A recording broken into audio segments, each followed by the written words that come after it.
interesting cases, but I would like to talk about the one that just happened yesterday. So yesterday, one of my client, who's a jewelry designer, she was traveling with her jewelry from Calcutta to Delhi, and she reached at the airport, and from there, when she called me, she was in tears, and she said, somebody, my cabin baggage got exchanged. It had all my jewelry, and I'm in very bad suit now. Can you do something?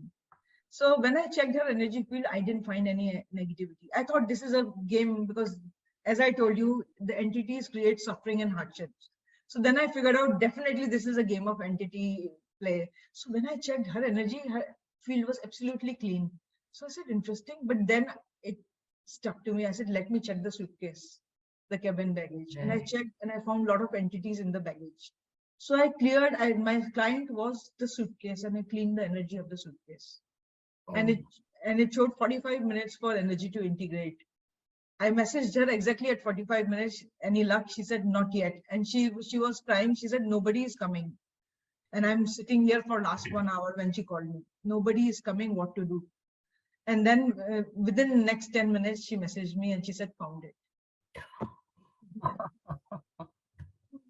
How awesome is that? Literally a lifesaver for her.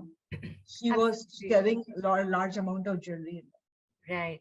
But tell me something, of course, without giving anybody's personal details away, can you tell us what it is that showed up in that suitcase? And obviously, by common sense, she's in a mess right now. Her finances, financial stress, because she's just lost all her jewelry. She's probably sitting and thinking that that's it, my money is gone for the next 30 days, and she's gone into a different loop altogether.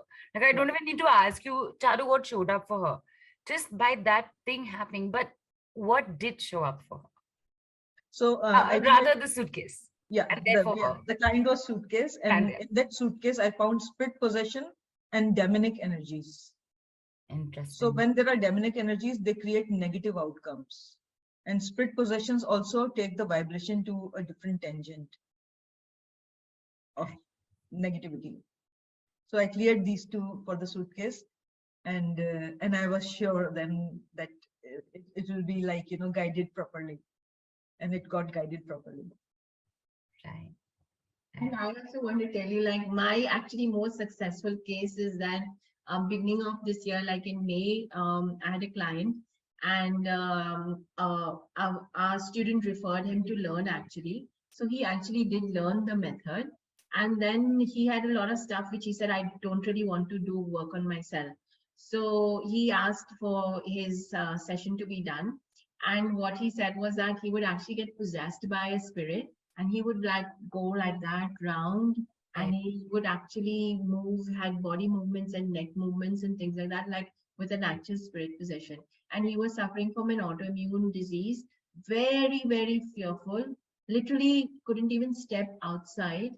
And then I did his first session just on actually removing fear, which actually took me a very long time. Usually doesn't take that much, but it actually took me so much. And he had like hidden entities, witchcraft, black magic, psychic attacks, which were actually all affecting his life in so many ways.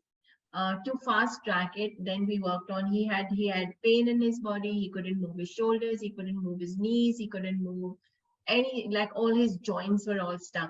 So slowly we worked on all of these things. After clearing the negativity, we worked on sessions for his health only, which now, because the negativity was removed, he could actually receive healing much easier, because this is one of the things, right, Charu? Yeah.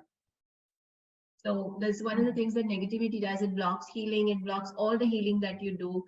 And so now he was able to receive more of the healing. And 6 months later, he actually went on a first trip with his family. He's got 2 lovely children.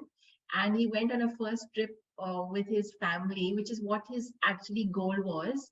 And that was something that he left, and he would be so fearful. So one day he walked these very steep steps, and he sent me a picture, and he's like, Brenda, I actually walked a mountain. It seemed a mountain, but it was just, I could do it, because he had like his joints and all are not that flexible.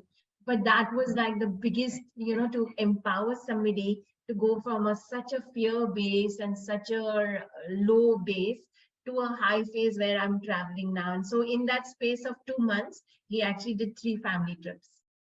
And